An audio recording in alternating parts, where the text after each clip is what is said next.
En 2019, j'ai commencé mon devoir de dirigeante. Je savais que c'était l'exaltation de Dieu et je me suis juré de bien accomplir mon devoir. Ensuite, j'ai été occupée par des réunions journalières. Je résolvais les difficultés de mes frères et sœurs dans leurs devoirs et vérifiais les progrès du travail. Et je trouvais ça très gratifiant. Un peu plus tard, du fait de certaines tâches administratives, ma charge de travail a augmenté. Je travaillais jusque tard, tous les jours, et je me sentais un peu débordée. J'ai pensé... Me soucier de tout le travail est une lourde charge et c'est fatigant. J'ai l'esprit vraiment saturé tous les jours. Ce n'est pas aussi facile que de faire un devoir particulier. Plus tard, je suis allée à une réunion d'un groupe dans lequel se trouvait Sœur Zhao. J'ai pensé... Je faisais équipe avec Sœur Zhao autrefois. Elle était responsable dans ses devoirs et elle cherchait la vérité pour résoudre les difficultés qu'elle rencontrait. Puisqu'elle supervise le travail de ce groupe, il n'est pas nécessaire que je m'en soucie beaucoup. J'ai peu rencontré ce groupe par la suite.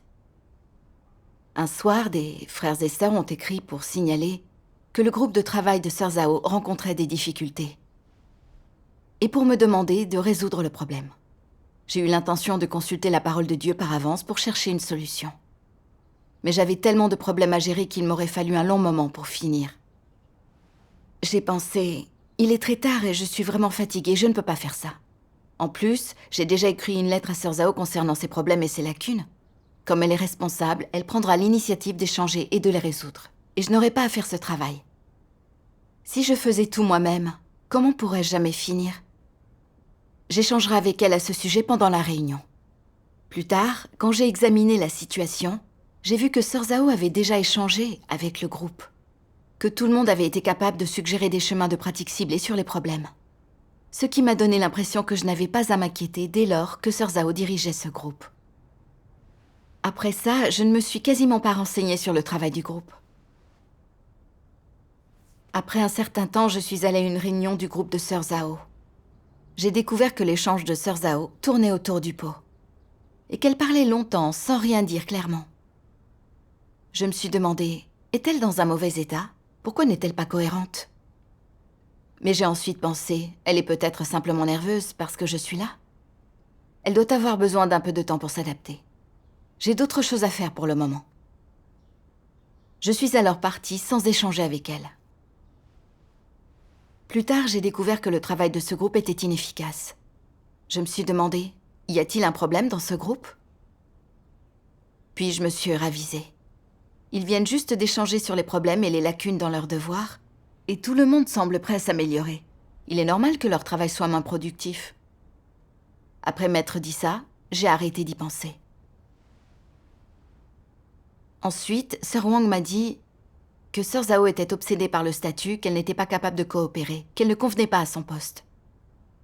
J'ai pensé, Sœur Zhao se soucie un peu trop du statut, mais elle est responsable. Si elle a du mal à coopérer avec les autres, ce doit être parce qu'elle est dans un mauvais état et contrôlée par ses tempéraments corrompus. Elle a besoin d'un peu de temps pour s'adapter. Après avoir pensé ça, j'ai dit à Sœur Wang, Sœur Zhao est responsable dans son devoir et elle est toujours une dirigeante de groupe compétente. Si elle révèle de la corruption, on peut essayer de l'aider. Et l'exposer en nous basant sur ses problèmes. Je n'ai pas le temps d'échanger avec elle aujourd'hui parce que je suis occupée. Mais je le ferai plus tard. Lorsque j'ai dit ça, Sœur Wang n'a rien ajouté. Ensuite, dès que je me suis occupée d'autres tâches, j'ai oublié mon intention d'échanger avec Sœur Zhao. Un soir, ça m'est subitement revenu à l'esprit. Je ne connais pas l'état de Sœur Zhao. Devrais-je aller la voir? Mais je me suis ensuite dit, elle a un bon calibre. Et quand elle était dans un mauvais état, elle a vite cherché la vérité et résolu le problème.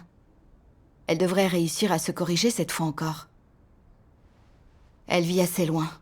Si je prends sur moi d'aller jusque chez elle, et qu'elle n'est pas là, n'aurais-je pas fait un voyage pour rien? Ce n'est pas la peine. Je le ferai le mois prochain. Je suis tombée des nues quand j'ai examiné le travail des frères et sœurs à la fin du mois.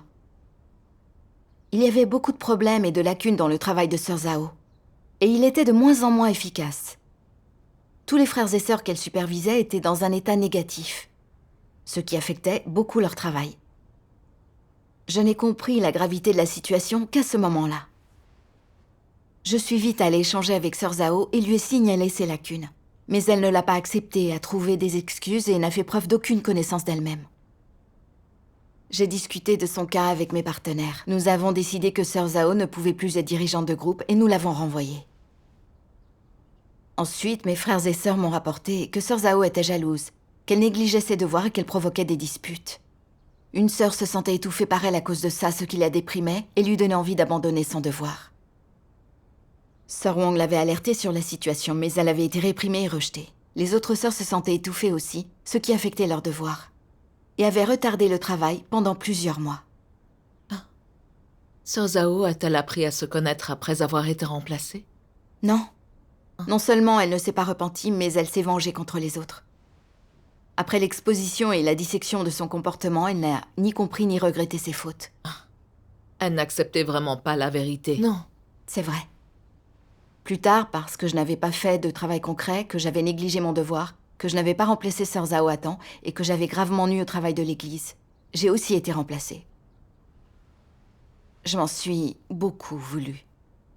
Je n'ai commencé à réfléchir qu'à ce moment-là sur la raison pour laquelle je ne m'étais pas aperçue que Sœur Zhao provoquait des querelles par jalousie depuis longtemps et perturbait gravement le travail de l'église. Je me rendais vaguement compte que je ne faisais pas de travail concret et que je ne savais pas discerner les autres. Mais je ne cherchais pas à comprendre et à analyser mes propres tempéraments corrompus. Comment as-tu ensuite appris à te connaître? Dans une réunion, grâce à des paroles de Dieu qui révèlent que les faux dirigeants ne font pas de travail réel, j'ai enfin gagné un peu de compréhension. Les paroles de Dieu disent « Les faux dirigeants ne se tiennent pas au courant de la situation des superviseurs d'équipe. » De même qu'ils ne se tiennent pas au courant, n'assurent pas le suivi et ne s'assurent pas de la maîtrise de la situation concernant l'entrée dans la vie, ni même de l'attitude vis-à-vis du travail et du devoir, et des différentes attitudes vis-à-vis de Dieu et de la croyance en Dieu. Des superviseurs et du personnel responsable de travaux importants. Les faux dirigeants ne s'informent pas de leur transformation, de leur progrès, ni des divers problèmes qui se présentent au cours de l'accomplissement de leur travail. En particulier en ce qui concerne l'incident sur le travail de l'Église, et sur les élus de Dieu, des erreurs et des dérapages qui se sont produits au cours de diverses étapes du travail. Les faux dirigeants ne savent rien à ce sujet, ne sachant rien de ces détails. Ils deviennent passifs quand des problèmes apparaissent. Quand les faux dirigeants travaillent, ils ne se soucient pas de ces détails. Ils se contentent d'arranger des superviseurs de groupe, puis supposent que leur tâche est terminée après avoir remis le travail. Ils pensent qu'ainsi leur travail est fait et que tout problème ultérieur n'a rien à voir avec eux. Parce qu'ils ne supervisent pas, ne guident pas et ne surveillent pas les superviseurs de chaque groupe. Parce qu'ils n'assument pas leurs responsabilités dans ces domaines. Le travail est anéanti. Voilà ce que signifie être négligent en tant que dirigeant ou ouvrier. Les faux dirigeants, les personnes de ce genre sont-elles stupides? Elles sont stupides et insensées. Qu'est-ce qui les rend stupides? Les faux dirigeants font allègrement confiance aux gens, croyant que parce que cette personne, lorsqu'ils l'ont choisie, a prêté serment, a pris un engagement et a prié, le visage inondé de larmes, il ne pourra rien se passer de grave avec elle et elle ne posera jamais de problème dans l'avenir. Les faux dirigeants ne comprennent pas la nature des gens, ni ce qu'est un tempérament corrompu. Ils disent « Comment quelqu'un pourrait-il changer une fois qu'il a été choisi comme superviseur? Comment quelqu'un qui semble si sérieux et si fiable pourrait-il se soustraire à son travail? Il ne le ferait pas, n'est-ce pas? Il a beaucoup d'intégrité. » Parce que le faux dirigeant a eu de telles idées et se fie trop à sa propre intuition. Cela le rend finalement incapable de rester attentif aux nombreux problèmes qui surviennent chez le superviseur et de pouvoir rapidement le remplacer et le réaffecter. C'est un problème qui se pose avec les faux dirigeants, n'est-ce pas? Oui. Et quel est au juste le problème ici? L'approche du travail qu'a le faux dirigeant est-elle liée à la paresse? D'une part, il pense que cet environnement ne convient pas et n'est pas pratique. Alors il y envoie un superviseur à sa place, en se disant « Le problème est réglé, je n'ai pas besoin d'y accorder plus d'attention. » La persécution par le grand dragon rouge est de pire en pire. C'est trop dangereux pour moi de continuer à y aller. En plus, c'est très difficile de s'y rendre. Mieux vaut éviter les ennuis, si je le peux. Est-ce de la paresse? Oui, c'est de la paresse. C'est l'avidité du confort physique. Ils ont également un défaut majeur. Ils font vite confiance aux gens, en se fondant sur leur propre imagination. Et c'est dû au fait qu'ils ne comprennent pas la vérité, n'est-ce pas? Est-ce ainsi que les paroles de Dieu évaluent chaque personne? Pourquoi devrais-tu faire confiance aux gens alors que Dieu ne leur fait pas confiance? Au lieu de juger les gens sur les apparences, Dieu sonde constamment leur cœur. Alors, pourquoi les gens jugent-ils les autres et leur font-ils confiance de façon si désinvolte? Les faux dirigeants sont trop vaniteux, n'est-ce pas? Voici ce qu'ils pensent. Je n'avais pas tort quand j'ai repéré cette personne. Rien ne pouvait vraiment mal tourner. Elle n'est pas quelqu'un qui fait l'idiot, qui aime s'amuser et déteste le travail assidu. Elle est absolument fiable et digne de confiance. Elle ne changera pas. Si elle changeait, cela voudrait dire que je me suis trompée à son sujet, n'est-ce pas? Quel genre de logique est-ce donc? Es-tu une sorte d'expert? Est-ce ta compétence particulière? As-tu une vision au rayon X? Tu aurais beau vivre avec cette personne pendant 1 ou 2 ans, serais-tu capable de voir qui elle est vraiment sans un environnement approprié? Pour mettre entièrement à nu sa nature et son essence? Si elle n'était pas exposée par Dieu, tu pourrais vivre côte à côte avec elle pendant 3, voire 5 ans. Et tu auras encore du mal à voir quel genre de nature et d'essence elle a. N'est-ce pas encore plus vrai quand tu ne la vois que rarement, que tu es rarement avec elle? Tu la juges en te fondant sur une impression fugace ou sur quelques-unes de ses paroles. Tu es tellement désinvolte pour ce qui est de faire confiance à quelqu'un. En cela, n'es-tu pas extrêmement aveugle et impétueux? Et quand ils agissent ainsi, les faux dirigeants ne sont-ils pas extrêmement irresponsables? Amen. Dieu révèle que les faux dirigeants aspirent au confort et sont irresponsables dans leurs devoirs. Quand des responsables sont désignés, ils leur font facilement confiance sur la base d'idées et de notions. Ils ne se tiennent pas au courant du travail, ne le supervisent pas et ne veulent pas le vérifier. Ils s'épargnent des tracas dès qu'ils le peuvent, ce qui nuit gravement au travail de l'Église. Oui. En voyant Dieu révéler les différentes manières dont les faux dirigeants ne font pas de travail concret, j'ai eu l'impression qu'il m'exposait en personne. Ça m'a mise très mal à l'aise, je me suis sentie coupable. En tant que dirigeante, j'étais très irresponsable. Pour m'épargner des soucis et des souffrances charnelles, j'usais de subterfuges et n'assurais aucun suivi. Ne me fiant qu'à l'impression superficielle que Sœur Zhao m'avait faite, j'ai pensé que c'était une dirigeante de groupe compétente et responsable dans son devoir. J'ai donc décidé de la laisser faire et je n'ai pas supervisé son travail. Quand j'ai vu qu'il y avait des problèmes dans son travail et que je devais payer un prix pour les résoudre, je n'ai pas fait de travail concret en me servant du fait que tout le monde tâtonnait comme d'une excuse. Quand d'autres ont rapporté que Sœur Zhao ne convenait pas comme dirigeante de groupe, j'ai pensé que ce n'était qu'une corruption temporaire en me basant sur mes notions et mon imagination et que ça n'affecterait pas son devoir. J'ai remis à plus tard le fait de résoudre les problèmes de Sœur Zhao encore et encore, jusqu'à ce que le travail du groupe soit paralysé et que l'entrée dans la vie de mes frères et sœurs soit sérieusement compromise. J'étais extrêmement stupide et irresponsable. J'étais une fausse dirigeante qui aspirait au confort et ne faisait pas de travail concret. Le fait est que les dirigeants et ouvriers que l'Église a élus, moi comprise, n'ont pas été perfectionnés. Nous avons beaucoup de tempéraments corrompus. Et nous pouvons causer des perturbations dans nos devoirs à tout moment. Même si nous semblons avoir de bons comportements, ça ne signifie pas que nous sommes qualifiés. Comme nous ne comprenons pas la vérité, nous ne voyons que l'apparence des gens, nous ne voyons pas clairement leur essence. Par conséquent, nous avons besoin de superviser le travail des autres pour être responsables. C'est vrai, c'est vrai. Je ne comprenais pas la vérité, mais j'étais aveuglément sûre de moi. Ce qui m'a conduite à nuire gravement au travail de l'Église et à commettre une transgression en présence de Dieu. Quand j'en ai pris conscience, je l'ai regretté. Si au lieu d'être aussi suffisante, paresseuse et avide de confort, quand Sœur Wang m'a avertie, j'avais examiné le problème et l'avais résolu à temps, si j'avais renvoyé Sœur Zhao, je n'aurais pas autant retardé le travail de l'Église. C'est vrai. Je n'avais pas seulement échoué à servir le travail de l'Église dans mon devoir. Je m'étais faite la complice de Satan. Et j'avais couvert de faux dirigeants et ouvriers. Plus j'y pensais, plus je me suis sentie coupable.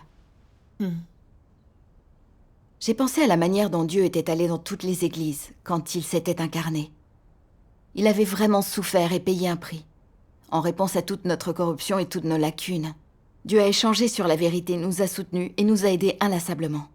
Et il a fait tout ce dur labeur pour nous sauver pleinement du pouvoir de Satan. Exactement. Mais j'étais un être créé qui ne comprenait pas la vérité et ne voyait pas clairement les choses. Je ne voulais pas souffrir ni payer un prix dans mes devoirs.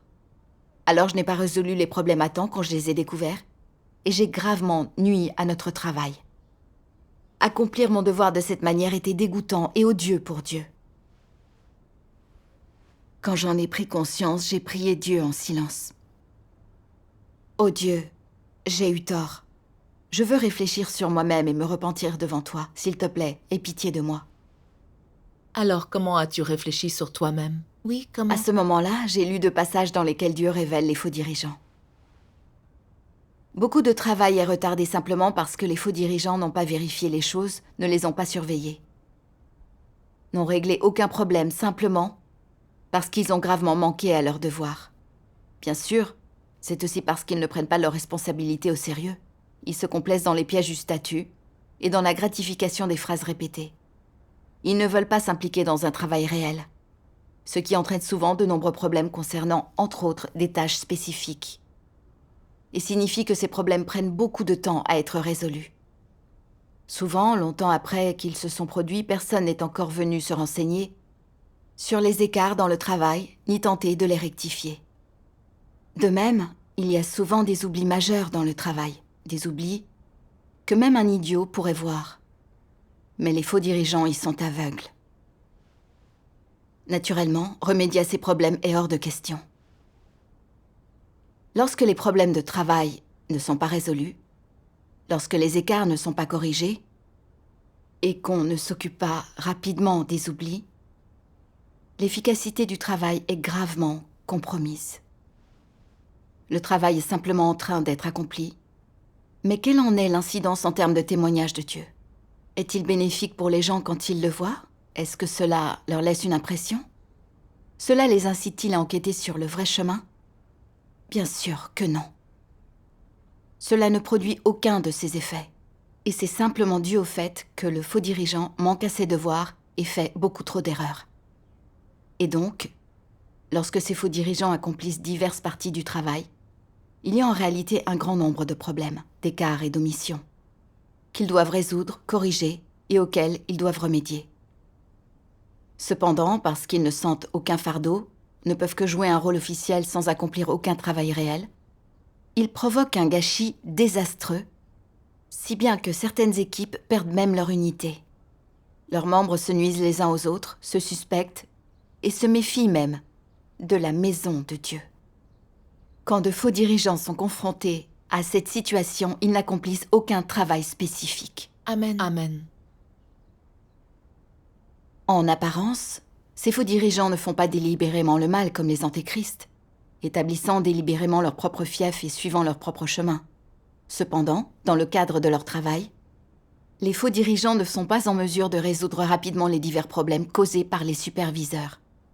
Ils ne sont pas en mesure de réaffecter et de remplacer rapidement les superviseurs de qualité inférieure, ce qui nuit gravement au travail de l'Église.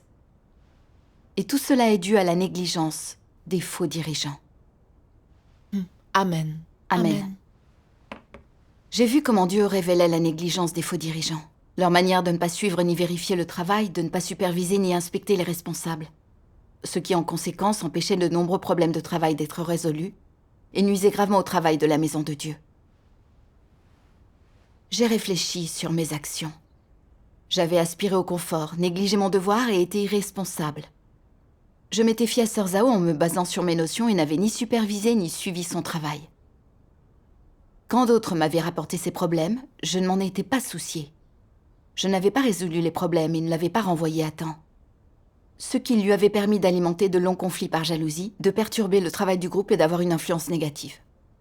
À cause de ça, le travail du groupe avait été inefficace pendant des mois et le progrès retardé. Exactement. Quand ses frères et sœurs lui donnaient des conseils, elle les réprimait, les excluait et faisait longuement pression sur eux. Au point qu'ils se sentaient entravés et n'étaient plus motivés dans leurs devoirs. Mais je n'en savais rien et je pensais qu'elle s'en sortait bien. La maison de Dieu m'avait arrangé un devoir de dirigeante et je n'ai pas assumé ma responsabilité. Alors qu'il y avait de nombreux problèmes dans le travail de l'Église. J'étais aveugle, je n'ai pas pu les résoudre à temps.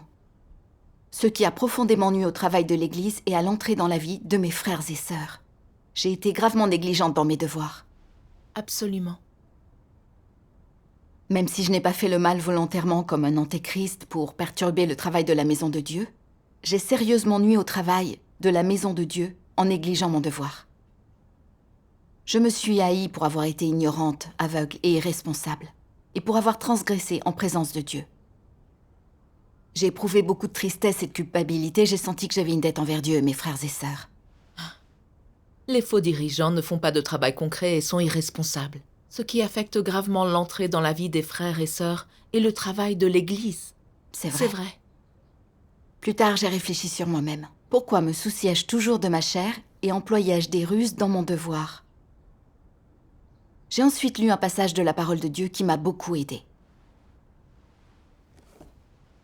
Les paroles de Dieu disent « Quel est donc le poison de Satan ? Comment peut-il être exprimé ? Par exemple, si tu leur demandes « Comment les gens devraient-ils vivre ? Pourquoi les gens devraient-ils vivre ?» Les gens répondront « Chacun pour soi, Dieu pour tous. » Cette seule phrase exprime vraiment la racine du problème. La philosophie de Satan est devenue la vie des gens. Quoi que les gens poursuivent, ils ne le font que pour eux-mêmes. Et donc, ils ne vivent que pour eux-mêmes. Chacun pour soi, Dieu pour tous. Voilà la vie et la philosophie de l'homme, et cela représente aussi la nature humaine. Ces paroles sont déjà devenues la nature de l'humanité corrompue, le véritable portrait de la nature satanique de l'humanité corrompue. Et cette nature satanique est déjà devenue la base de l'existence de l'humanité corrompue. Depuis plusieurs milliers d'années, l'humanité corrompue vit de ce venin de Satan et ce jusqu'à aujourd'hui. Tout ce que Satan fait, c'est pour son propre appétit, ses ambitions et ses buts. Il veut dépasser Dieu, se libérer de Dieu et prendre le contrôle de toutes les choses créées par Dieu. Aujourd'hui, les gens ont été corrompus par Satan dans la mesure suivante. Ils ont tous une nature satanique. Ils essaient tous de nier Dieu et de s'opposer à lui. Ils veulent contrôler leur propre destin et essayent de s'opposer aux orchestrations et aux arrangements de Dieu. Leurs ambitions et leurs appétits sont exactement les mêmes que ceux de Satan. Par conséquent, la nature de l'homme est la nature de Satan. Amen. Amen. J'ai médité la parole de Dieu et j'ai enfin compris que j'étais paresseuse, irresponsable dans mon devoir et sans conscience. Parce que la règle satanique, chacun pour soi, Dieu pour tous, est si profondément enracinée en moi qu'elle était devenue ma nature. Oui. Je l'avais toujours suivie, je me souciais de mes intérêts charnels en toutes choses. Et j'étais devenue très égoïste et méprisable. Quand quelque chose me tracassait et exigeait que je souffre et paie un prix, j'employais la ruse et la tromperie pour y échapper, et je faisais ce qui me permettait de souffrir le moins. Quand je m'étais aperçu qu'un devoir de dirigeant exigeait davantage d'inquiétude et de souffrance, j'avais voulu un devoir particulier. Quand ma charge de travail a augmenté, j'ai voulu m'inquiéter moins et payer un prix moins important. Alors j'ai opté pour le laisser faire face au travail de Sœur Zhao et je l'ai ignoré. Plus tard, quand je l'ai vue dans un mauvais état, je n'ai pas voulu résoudre le problème. Même quand Dieu m'a averti, par l'intermédiaire de Sœur Wang, qu'elle ne convenait pas pour ce devoir. Je me suis servi de ma charge de travail comme excuse pour ne pas enquêter immédiatement, jusqu'à ce que le problème de Sœur Zhao devienne grave et qu'il faille la renvoyer. Dieu m'avait élevé en me confiant un devoir de dirigeante d'église pour m'offrir une chance de pratiquer, dans l'espoir que j'accepterais son mandat, que j'assumerais ma responsabilité et que je superviserais mes frères et sœurs afin qu'ils accomplissent leurs devoirs et satisfassent Dieu. C'est vrai. Mais qu'avais-je fait ? Plutôt que d'essayer de bien accomplir mon devoir, je n'avais fait que rechercher le confort. Et j'avais fait tout ce qui me permettait de moins m'inquiéter et de moins souffrir. Je croyais en Dieu depuis des années et j'avais beaucoup joui de l'abreuvement de sa parole. Mais quand quelque chose s'est produit, je me suis souciée de mon confort, non de bien faire mon devoir. J'étais égoïste et méprisable, et je dégoûtais Dieu. J'ai haï mon manque d'humanité et de raison, et le fait d'avoir trahi les bonnes intentions de Dieu. J'ai prié Dieu. Ô Dieu, je me suis souciée de ma chair et j'ai ignoré le travail concret, ce qui a beaucoup nui au travail de l'Église. Mais tu ne m'as pas traité à la mesure de mes transgressions. Tu m'as donné une chance de me repentir et de réfléchir sur moi-même. Je veux me repentir devant toi. À l'avenir, quel que soit mon devoir, je ne veux pas céder à ma chair et rechercher le confort. Je veux être responsable et accomplir mon devoir en ayant vraiment les pieds sur terre. Amen. Plus tard, j'ai lu 2 autres passages de la parole de Dieu. Regardons-en la lecture ensemble. D'accord.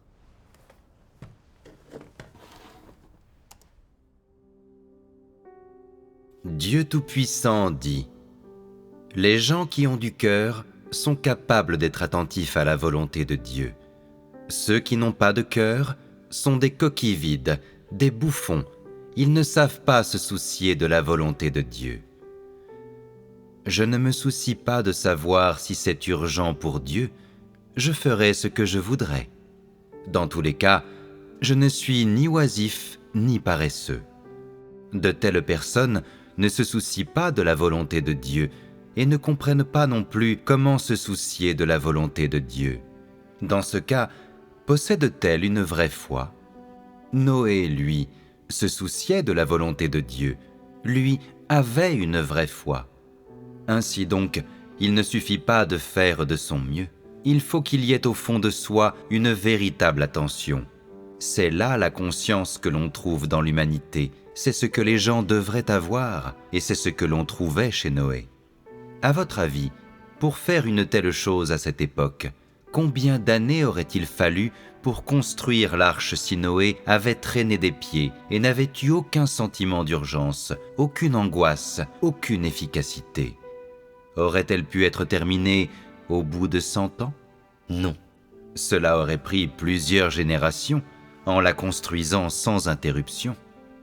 D'une part, construire un objet massif comme une arche aurait demandé des années. De plus, il en aurait été de même pour rassembler et s'occuper de toutes les créatures vivantes. A-t-il été facile de rassembler ces créatures ? Non. Et donc, après avoir entendu les instructions de Dieu et compris sa volonté urgente, Noé a senti que ce ne serait ni facile ni simple. Il s'est rendu compte qu'il devait l'accomplir et s'acquitter de cette commission, conformément à l'intention de Dieu, afin que Dieu soit satisfait et rassuré et que la prochaine étape de l'œuvre de Dieu puisse se dérouler sans heurts. Tel était le cœur de Noé. Et quel genre de cœur était-ce ? C'était un cœur soucieux de la volonté de Dieu. Peu importe le travail important qu'accomplit un dirigeant ou un ouvrier et la nature de ce travail, leur priorité numéro 1 est d'être au fait de la façon dont le travail avance. Ils doivent être là en personne pour assurer le suivi des choses et poser des questions et obtenir leurs informations de première main. Ils ne doivent pas simplement être aux aguets ou écouter les rapports des autres. Au lieu de cela, ils doivent observer de leurs propres yeux la manière dont le personnel travaille, comment le travail progresse, quelles sont les difficultés, s'il y a dans certains domaines des contradictions avec les exigences du supérieur, si les tâches spécialisées ont enfreint les principes, s'il existe des dérangements ou des perturbations, s'il manque un équipement qui est nécessaire ou un matériel pédagogique pour une certaine tâche. Ils doivent se tenir au courant de tout cela. Peu importe le nombre de rapports qu'ils écoutent ou ce qu'ils obtiennent en restant aux aguets, rien de cela ne vaut une visite en personne. Quand on voit les choses de ses propres yeux, c'est plus précis et plus fiable. Une fois qu'ils se seront familiarisés avec la situation, ils auront une bonne idée de ce qui se passe. Il est plus important encore de comprendre de façon claire et précise qui est de bon calibre et digne d'être cultivé, ce qui est crucial pour que les dirigeants et les ouvriers puissent faire leur travail correctement. Lorsque les dirigeants et les ouvriers auront également le moyen de savoir comment nourrir et former des personnes de bon calibre et sauront comment résoudre les différents types de problèmes et de difficultés qui surviennent pendant le travail, qu'ils auront leurs propres idées et suggestions sur la façon dont le travail doit progresser et sur ce qu'il donnera dans le futur, et qu'ils seront capables de parler avec clarté de telles choses, les yeux fermés, sans aucun doute ni aucune appréhension. Alors ce travail sera beaucoup plus facile à réaliser. Et en faisant cela, le dirigeant sera à la hauteur de ses responsabilités, n'est-ce pas? Les dirigeants et les ouvriers doivent tenir compte de tout cela. Ils doivent garder tout cela à l'esprit. Ils doivent constamment penser à ces choses dans leur tête. Lorsqu'ils rencontrent des difficultés, ils doivent retourner voir tout le monde pour échanger et discuter de ces choses, en cherchant la vérité afin de remédier aux problèmes. Si leur travail est ainsi fondé sur la réalité, il n'y aura aucune difficulté qui ne puisse être résolue. Amen. Amen. La parole de Dieu m'a montré un chemin de pratique pour accomplir mon devoir, qui est de me soucier de la volonté et des désirs de Dieu, de bien faire mon devoir et de ne pas nuire aux intérêts de la maison de Dieu. Comme Noé, qui se souciait sincèrement de la volonté de Dieu. Quand Dieu lui a ordonné de construire l'arche, il ne s'est pas soucié de ses gains et de ses pertes. Il s'est juste demandé comment construire l'arche rapidement, comme Dieu l'exigeait. C'est vrai. Même si je ne peux pas me comparer à Noé, je voulais imiter Noé, apprendre à me soucier de la volonté de Dieu et être à la hauteur de ses exigences. J'ai aussi compris que pour bien faire un travail concret comme dirigeant et ouvrier, nous devons nous tenir au courant du travail. Et quand nous rencontrons des obstacles ou des interruptions du travail, nous devons échanger et les gérer à temps pour nous assurer que le travail progresse normalement. Plus tard, mon dirigeant m'a chargé du travail d'évangélisation et d'abreuvement de plusieurs églises. J'ai pensé, il ne faut pas que ce soit comme la dernière fois. Je ne peux me soucier uniquement de mon confort charnel et ne pas assumer mes responsabilités. Je dois garder les pieds sur terre et consacrer tous mes efforts à mon devoir. Après ça, je me suis concentrée sur le fait de m'équiper de la vérité des visions. S'il y avait des cibles d'évangélisation potentielles, je leur témoignais de l'œuvre de Dieu des derniers jours. Le soir, je faisais des recherches et je m'équipais de la parole de Dieu en fonction de leurs notions.